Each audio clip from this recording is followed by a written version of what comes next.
Hello, good day. Welcome to a very big video that will pretty much be about tips of playing Tales of Vesperia for newbies. And the first thing I'm going to get into is that as soon as possible, what you should do is open your menu. I have literally just started a new game for reference. Open the menu and go to the items. What you want to do is you want to go all the way over to this tab, and anytime a party member joins you, you use these bonus title items. So these bonus title items are literally outfits that'll appear here, and those are the outfits from the original game's DLC. So there's no other way to get them other than using them here. Don't mind the fact that I have two bonus title ones, just ignore that entirely. The important part though is you need to know only use bonus titles. These customized packs are things that you can earn by actually playing the game entirely.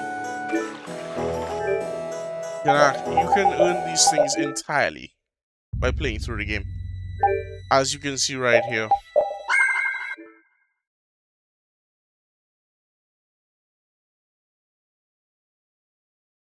If you give me a second. As you can see, I haven't used these at all for my main account, and I still have a plethora of outfits and pretty much all the attachments. You don't need to do it. It's just a way to shortcut getting the items. So I would avoid using them unless you are absolutely certain that you don't care and you just want the items. But at the very least, be wary about the level ups, because the level ups can break your game progression and make you extremely absurdly powerful. And note that once you use these, they are gone. So if you go into New Game Plus or whatever, I'm pretty sure these don't actually come back at all. So I would be wary about when you're using them. If you want to play New Game Plus and use the level ups then, when you're playing on the hardest difficulty or something to that degree. Okay? Alright, let's move on. Okay, so next, I have a couple of tips about Yuri. So something I see a lot of people doing is a lot of people will run up to enemies in order to attack. And if you're on manual, you need to do that. If you're on semi-auto, you do not. So I'm just going to go over here, and all I'm going to do is tap circle, which is my basic attack button. And Yuri did all that running up on his own. But if you're on manual, generally I see people holding forward to attack, which will give you these stabs and punches, which as you can see is mostly going over the head of this thing. So in order to not do that, you generally want to either strike low or you want to use Yuri's basics. So, his neutral basic attacks. So to do his neutral basics, what you in general need to do is just not be holding a directional pad input when you attack. So try to get used to running up, letting go the movement button, and then just hitting your basic attack button. His neutral basics are very good at hitting enemies in the air and enemies on the ground that your forward attack stabs would normally just pass straight through. And it doesn't have the issue of this sort of juggling that his upward basics have. This is not to say that there is no reason that you should ever use these attacks, and that you should only ever use his neutrals, but learning when to use those types of attacks is a very high level kind of skill. So when you learn the character a lot and you want to get the specific benefit of doing his various types of neutral attacks,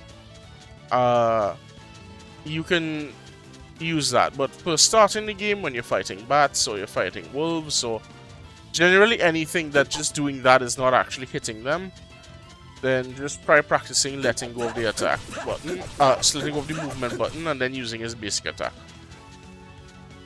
And a second thing that I want to talk about is when you start the game, you only have Azure Edge, which is fine, right? But as you would notice against the Knights, it is very easy for a lot of your moves to leave you open for attack after you use an art, which is fine, but there's a way to stop that. So the way to stop that is actually you hold the free run button and you hold forward and you hold guard after you do one of your arts, and this will generally allow you to cancel a whole lot of end lag from your move. So let's look at Azurus for example. See all that sword flipping? I can't do anything during all that sword flipping. I'm holding guard right here. See how long it takes? But if I do this, I can guard so much faster. This will prevent you from getting hit before you get a lot of arcane arts that have a lot better hit stun, like Dragon Swarm. And in general, it's a good practice to try and adopt. It takes a while to get used to it, and its usefulness actually doesn't show up too much once you learn and use some of your arcane arts, but it's otherwise pretty much fine. The next thing I would like to talk about is I see a lot of people not understanding that you can actually do a base art into an arcane art by default. Now, you can't do it in the reverse by default, but by default you can do, say, you do something like that by default without any other extra skills or anything else. That is pretty much what the bread and butter type of combo is for this game. Eventually you will learn how to do alter arts, and alter arts, as you can tell, alter some of your moves. So for example, let's change this to Azure Storm. So this is the base art, and that is the altered art. And eventually every character will get skills that will allow them to link them. So you can go base, altered, arcane. So then you can do something like this.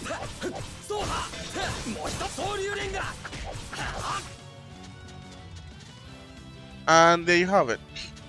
So that'll be your general combo for pretty much any character that is not your mage that you pick up later on in the game. Alright? Cool. So now the next thing that I would like to get into here is about skills. So when you're early game, you don't have a whole lot of skill points, which are the SP that you see at the top. Ignore the fact that that all of my skills cost 1. That is a new game plus perk that you can buy with game stuff, not with money. But anyway, so what is important in general are skills that will grant you benefits in combat or allow you to do things that you otherwise could not previously have done. You shouldn't be looking primarily for stat increases, because these stat increases pretty much only improve with your level ups. Your better weapons don't affect these at all. These are your bottom of the barrel picks. But stuff like heavy hit, which allows me to have a chance to stun, or combo voltage, very useful. Every 3 hits that I deal, I'll gain back some TP extra. Or Yuri's tension skills, which allow him to get free over limit. Fatal strike bonus, recover HP and TP every time a fatal strike hits an enemy. These are extremely nice for bosses. Things like burst hold allows you to use your mystic art a lot better. Once again, you can skip defend and resist, but stuff like magic guard, immunity, void attack and void magic. If you noticed in the battle when I was taking damage, I had a translucent bubble showing up over me. That was void attack working. Void magic is similar, but you know, for magic attacks, the less damage that the attack does to you is the higher the chance that void will actually do something about it and prevent you from staggering. Yeah, but things like, you know, like that or endure, those are great.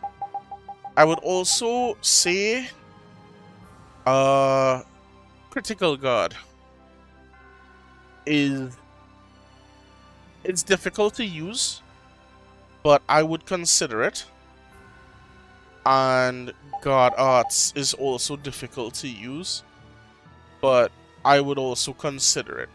Guard arts is hard to show off, but pretty much when you guard, if you use an art while you are guarding, you will be invincible for the beginning of that art. It's a way to pretty much counter-attack while an enemy is hitting you without fear of you taking damage from their ongoing move. Item thrower, extremely useful. Recover, extremely useful. The super chains that I mentioned. 4 and 5 are the ones that everyone learns. Extremely useful. The rest of the super chains and the ability plus skills are great for Yuri, because they just expand on his ability to combo fluidly. Most people don't learn those. Spirits. Spirits and vitality can be very useful because they directly affect your survivability for vitality and the amount of TP that you have, and recover with spirits. When you end a battle, you recover a certain amount of TP based on the maximum TP that you have. So having spirits active actually lets you recover more TP naturally, and it takes you longer before you are required to use gels or like a tent or something to that degree. Another thing that's a bit important would be EXP share. I would try to keep that active, because at some point you're gonna want to use pretty much all your party members, and to that degree you'll want them to be leveled up, you know what I mean? And I think that's about it for the super important ones. But again, you can read and check. You can read and look. If it looks like it helps you, it looks like it directly helps you do stuff. So, for example, if you don't use backstep, because I don't think backstep is so good in this game. Some people do. I think it's better in certain other games. But if you don't use backstep, there's no reason to attach step away as an example. That kind of thing. So if you find you're getting staggered a lot during your base art combos, you know, defend arts, something like that. You decide, but for the most part, I would avoid the basic stats. And remember that when you get these, like Chain and Hellfire, that change your art, I would use them fairly quickly. Learn more arts, expand your ability to learn more things. It's very useful. And speaking of which, since skills are the everything of this game, for the most part, let's go to your weapons. So, about your weapons. Do not sell any weapons, please, I beg you. Weapons can be made into newer things. It is very difficult to get a lot of early game weapons. Like, you see, I have... Granted, I can make a rapier, sure.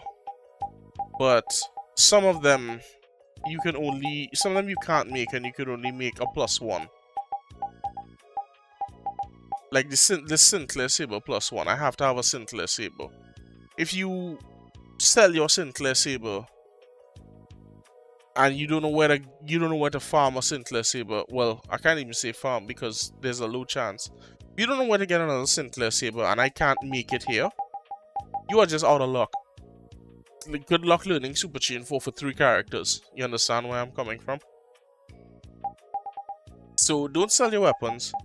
Repeatedly check these, your synthesis, make the stuff that looks good. Do note if somebody is not in your party, it will not show whether or not they have learned the skill. Alright, so take note of that. But yes, so you oftentimes need more than one of each weapon. Take your time. Just don't sell weapons. You can sell armor. Selling armor is perfectly fine. And another thing that I would like to bring up is this section here. I know this section looks like it's generally useless stuff because it's pretty much just attachments that are purely visual. But at the top, you can make very important things. This makes you move faster on the map. This allows you to change who you're controlling in battle. Special flag. I like to run around as not Yuri, so this is helpful to me. You can run around as Rapide too. Art Sphere. Art Sphere is very useful. The more you learn your characters, the more that you will love your Art Sphere. You should be looking to make Limit Trio and Limit Quartet as soon as possible, because each level of Over Limit is a completely different story. And you want to have Over Limit 3 so you can use your Mystic Arts, and you want to have Over Limit 4 so that you can be invincible, because Over Limit 4 makes you invincible and your attacks no longer take TP. So that's great. For the record, Over Limit 2 allows all of your attacks to pick up downed enemies. That's what Over Limit 2 does. So you no longer have to learn which moves actually pick up downed enemies. Speaking of downed enemies... Yeah, speaking of downed enemies, so a lot of people don't know how to deal with downed enemies. So downed enemies are when an enemy is actually just completely knocked down and your attacks pretty much stop hitting it except for one move every few seconds. So a downed enemy, okay, is like this. As you can see, I'm not able to hit it very well. So the way to pick up down enemies is you have various arts that can pick them up. So one of them is Yuri's Crushing Eagle, and you can continue a combo. And another way is to use Yuri's running attack. So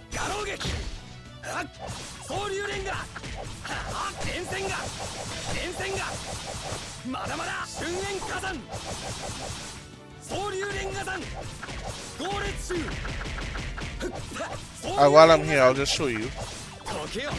As you can see, over limit 2, I picked it up as normal with a normal attack.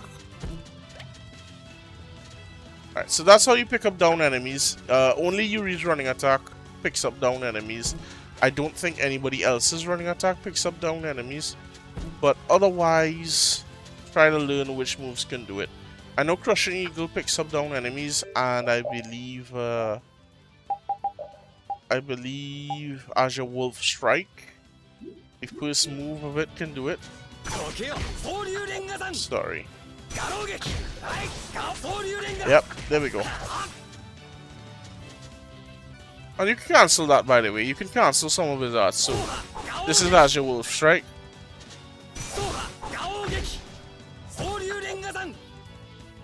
Yeah, Azure Wolf Strike, you can cancel that after the first.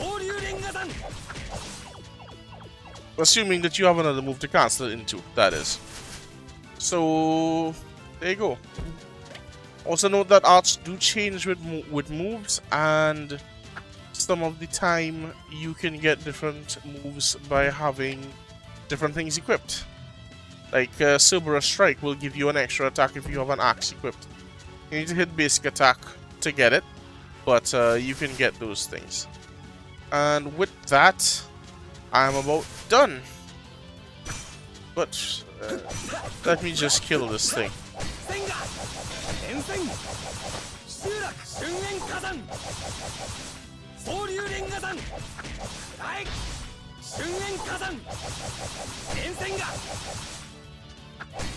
Come on. Give me Fatal Strike.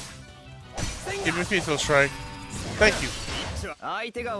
As you can see, Fatal Strike bonus recovering TP. Very nice. And with that, I believe I have taught all that I can teach for early game and things that you may find useful to know. Everybody have a good one. I will see you all later.